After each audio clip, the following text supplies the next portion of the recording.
قرآن مجید کے مطالعے سے کسی بھی ذی عقل کو اندازہ ہو سکتا ہے کہ کتاب الہی کا اصل موضوع انسان اور مخاطب بنی نوع انسان اور جنات ہی ہیں۔ جگہ جگہ انسانوں اور گروہ جن و انس کی اصلاحات کو ایک ساتھ کر کے یا الگ الگ مرد اور خواتین کو مخاطب کر کے احکامات اور ہدایات جاری کی گئی ہیں، یعنی مخاطب افراد کو عمومی اور خصوصی دونوں انداز میں مخاطب کیا گیا ہے۔ لیکن کیا ہماری اس دنیا میں یہی دو جنس مرد اور عورت ہی پائی جاتی ہیں؟ یقیناً اس سوال کے جواب میں سب کے ذہنوں میں تیسری صنف کا نام بھی آیا ہوگا۔ اردو زبان میں اس صنف کو ہیجڑا، خسرا، زنخا یا خواجہ سرا کے ناموں سے جانا جاتا ہے، جبکہ عربی میں ان کو مخنث کہا جاتا ہے۔ اگر ان رکھے گئے ناموں پر ہی ایک عام سی نظر ڈالی جائے تو کسی کو بھی ایک لمحے میں اندازہ ہو جاتا ہے کہ یہ نام کم وزن ہیں۔ اب لفظ ہیجڑا کو دیکھیں تو معلوم ہوتا ہے کہ یہ لفظ ان کے لیے استعمال ہوتا تھا جو نامرد قرار پائے جاتے تھے۔ اسی طرح لفظ خسرا دراصل خسرہ کی بگڑی ہوئی شکل ہے جو کہ ایک بیماری ہے۔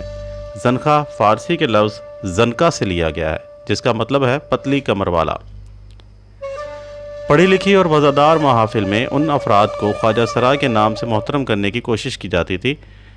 جس کی تاریخ کچھ یوں بیان کی جاتی ہے کہ گزرے دور میں بادشاہوں کو بڑے بڑے حرم رکھنے کا شوق نسل در نسل پروان چڑھنے لگا،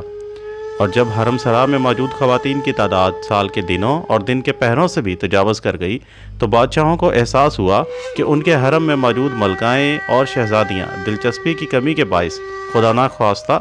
محل کے اندرونی عملے کے ساتھ نامناسب روابط نہ قائم کر لیں،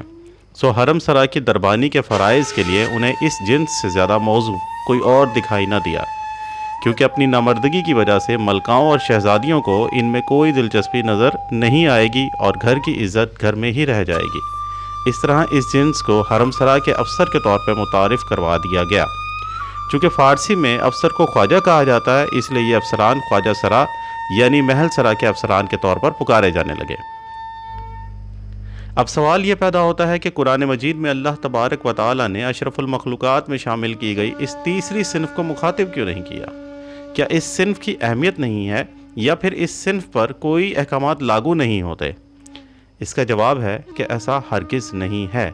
اللہ تعالیٰ جو رب العالمین ہے اور تمام مخلوقات کا خالق اور پالنے والا ہے، تو پھر ایسا کیسے ہو سکتا ہے کہ وہ ذات باری تعالیٰ اپنی مخلوق کو نظر انداز کر دے؟ بات صرف پیدا کی گئی اس غلط فہمی کی ہے جو کہ مذہبی اور معاشرتی اکابرین نے خدا جانے کیوں کبھی قابل توجہ سمجھی ہی نہیں۔ اصل مسئلے کے حل کے لیے ہم 1942 میں ہیری کلنفیلٹر نامی ایک امریکن ریسرچر کی ریسرچ کا حوالہ ضرور دیں گے، جس نے اپنی ریسرچ میں ایک بیماری کلنفیلٹر سنڈروم کی دریافت کی، جو بیماری اسی کے نام سے منسوب ہوئی۔ اس محقق کے مطابق ہیجڑا یا خواجہ سرا انسانوں میں مرد یا عورت کی طرح سے کوئی تیسری صنف نہیں بلکہ ایک جسمانی بیماری ہے۔ اللہ تعالیٰ نے انسانوں کو مرد اور عورت کے روپ میں ہی پیدا فرمایا ہے، لیکن جس طرح دیگر پیدائشی بیماریوں کی وجہ سے اکثر بچوں میں پیدائشی اندھا، گونگا اور بہرا پن آتا ہے، تو بالکل اسی طرح کروموسومز ایکس اور وائی کی تعداد کی عدم مطابقت کی وجہ سے بچے کی جنس کا تعین نہیں ہو پاتا اور بچہ پیدائشی طور پر جنسی ایب نارمل ہو جاتا ہے۔ کروموسومز دراصل انسانی جسم کے خلیات کے مرکزوں میں پائے جانے والے میکرو مالیکیولز کو کہا جاتا ہے، جو کہ ڈی این اے اور لحمیات سے مل کر بنے ہوتے ہیں۔ نسل انسانی کی افزائش اور ارتقاء میں ان کروموسومز کو مرکزی اہمیت حاصل ہے۔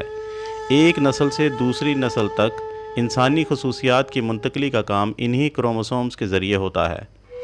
دھاگے نما ان کروموسومز پر مختلف پیغامات درج ہوتے ہیں، جن کا تعلق انسان کے رنگ، نسل، زبان، ذہنی سوچ اور رہن سہن کے طور طریقوں سے ہوتا ہے۔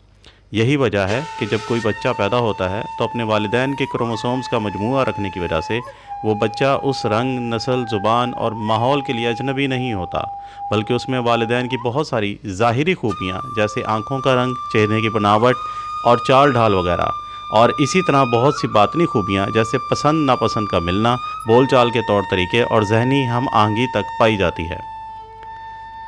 ہر انسان میں کروموسومز کے 23 جوڑے پائے جاتے ہیں اور ہر جوڑا 2 کرومیٹین پر مشتمل ہوتا ہے، یعنی مجموعی طور پر 46 کرومیٹین پائے جاتے ہیں۔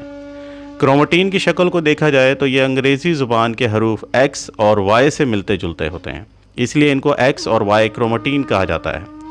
عورت کے خلیے میں ہر کروموسومز کے جوڑوں میں 2 کروموٹین X اور X پائے جاتے ہیں، یعنی 46 X کروموٹینز ہوتے ہیں،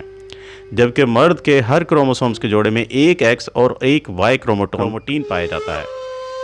اسی طرح مرد کے 23 کروموسومز کے جوڑوں میں 23 کروموٹین X اور 23 کروموٹین Y پائے جاتے ہیں۔ انسان کے نئے پیدا ہونے والے بچے میں بھی کروموسومز کے 23 جوڑے بنتے ہیں، جو کہ ماں باپ کی کروموٹینز کا مجموعہ ہوتے ہیں، جن میں سے 22 جوڑے رنگ، نسل، زبان اور دیگر خصوصیات کو ظاہر کرتے ہیں، جبکہ 23واں جوڑا پیدا ہونے والے بچے کی جنس کا تعین کرتا ہے۔ اگر 23ویں جوڑے میں ماں کی طرف سے مہیا کیے گئے کروموٹین X کے ساتھ باپ کے کروموٹین X کا ہی جوڑا بن جائے تو XX کروموٹین کی وجہ سے بچے کی جنس لڑکی ہوگی، اور اگر اسی طرح 23ویں جوڑے میں ماں کے X کروموٹین کے ساتھ باپ کا Y کروموٹین جوڑا بن جائے تو بچے کی جنس XY کروموٹینز کی وجہ سے لڑکا ہوگی۔ کلینفیلٹر کے مطابق کروموسومز کی تبدیلی کے وقت مردوں میں بعض اوقات ایک زائد کروموٹین X پیدا ہو جاتا ہے، اور اسی طرح انسانی جسم میں 46 کی بجائے 47 کروموٹین پائے جاتے ہیں، اور 23واں جوڑا XXY کی شکل میں سامنے آتا ہے، جس سے ایک ایب نارملٹی پیدا ہوتی ہے، جس کو سائنسی زبان میں 47XXY اور عام فہم زبان میں کلینفیلٹر سنڈروم کہا جاتا ہے۔ سائنسدانوں کے مطابق مرد میں XXY کروموٹین کی ایب نارملٹی ایک عام عنصر ہے، اور ایک اندازے کے مطابق ہر 500 افراد میں سے ایک فرد میں یہ ایب نارملٹی پائی جاتی ہے۔ ویسے تو اس کی کوئی ظاہری علامت بھی نہیں ہوتی، لیکن اگر بچہ پیدائش کے وقت یہی ایب نارمل جوڑا باپ کی طرف سے XX یا XY کی شکل میں ماں کے کروموٹین X سے جوڑا بنا لے تو بچہ پیدائشی طور پر اس دردناک بیماری 47XXY یا 47XXX کا شکار ہو کر ایک میوٹیشنل ڈس آرڈر کی صورت میں جنم لے گا۔ واضح رہے کہ ماں کی طرف سے ہر صورت میں ایک ہی کروموٹین X آتا ہے، جبکہ باپ کی طرف سے X یا Y دونوں میں سے کسی ایک کروموٹین کے آنے کے مساوی امکانات ہوتے ہیں، یعنی بچے کی جنس کا تعین مکمل طور پر باپ کے کروموٹین پر منحصر ہوتا ہے، اور بدقسمتی سے اگر باپ کی طرف سے ہونے والے بچے کو دونوں کروموٹینز X Y کا تحفہ مل جائے تو ماں کے X کے ساتھ مل کر وہ بچہ دنیا میں آتے ہی اپنی اونچی ناک اور غیرت مند باپ کے لیے ایک گالی بن جاتا ہے، اور بچہ اور ماں اس ناکردہ گناہ کی سزا مرتے دم تک بھگتتے ہیں۔ مندرجہ والا معلومات سے اس بات کی وضاحت ہوتی ہے کہ اللہ تعالیٰ نے مرد اور عورت 2 ہی جنس بنائی ہیں، لیکن دیگر پیدائشی بیماریوں، اندھا، گونگا اور بہرا پن کے ساتھ ساتھ یہ بھی ایک بیماری ہے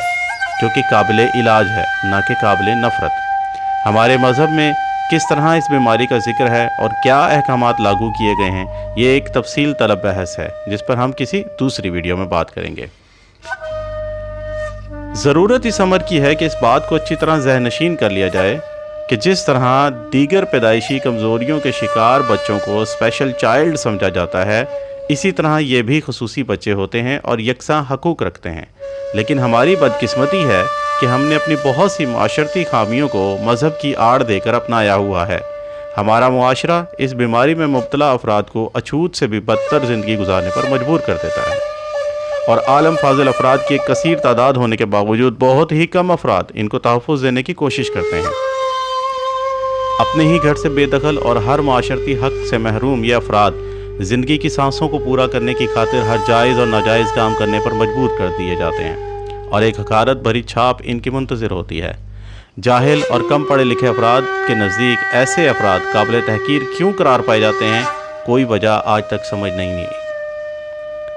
سمجھنے کی اشد ضرورت ہے کہ خدا کی یہ بے بس اور بے گناہ مخلوق صرف اپنی ہی آزمائش نہیں جی رہی، بلکہ قوم اور ملت کی حیثیت سے ہم بھی اس آزمائش میں برابر کے حصہ دار ہیں۔ ان کی تعلیم و تربیت، جائیداد میں حصہ اور ایک آسان زندگی مہیا کرنا ان کے بنیادی حقوق ہیں، جو کہ میں نے یا آپ نے نہیں بلکہ ان کے خالق اللہ نے ان کو دیے ہیں۔ ان کے ماں باپ سے ان کے ہر اس فعل کا حساب لیا جائے گا جو ان ماں باپ سے ان کے دیگر بچوں کے بارے میں بھی ہوگا۔ یاد رکھیں، اللہ کے نزدیک یہ کوئی تیسری جنس نہیں بلکہ مرد اور عورت کی جنس میں سے ہی ایک جنس ہے، جس کا علاج اور بنیادی حقوق معاشرے اور حکومت پر اسی طرح فرض ہیں جس طرح اسلامی فلاحی مملکت میں باقی بچوں کی کفالت اور تعلیم و تربیت کے مواقع میسر کرنا ہے۔ کیا ہی اچھا اور احسن فعل ہو کہ ان کے حقوق کو سمجھا جائے اور اس بیماری میں مبتلا افراد کو آدم اور حوا کی اولاد تسلیم کر کے باعزت انداز میں لکھا اور پڑھا جانے کے لیے ان کے لیے حوادم کی اصطلاح متعارف کرائی جائے، تاکہ سب سے پہلے تو حوا اور آدم کی اس اولاد کو باعزت اور قابل احترام تعارف دیا جا سکے۔ دوستو، اپنی اگلی ویڈیو میں ہم بات کریں گے حوادم کے جسمانی اور جنسی مختلف اقسام اور ان کے ساختی نظام کے بارے میں۔ تب تک کے لیے اجازت دیجیے، اور اگر آپ کو ہماری ویڈیو پسند آئی ہے تو ضرور لائک اینڈ کمنٹ کیجیے، اور ہماری اگلی تمام ویڈیوز کی فوری پہنچ کے لیے سبسکرائب کیجیے ہمارا چینل۔ اللہ حافظ۔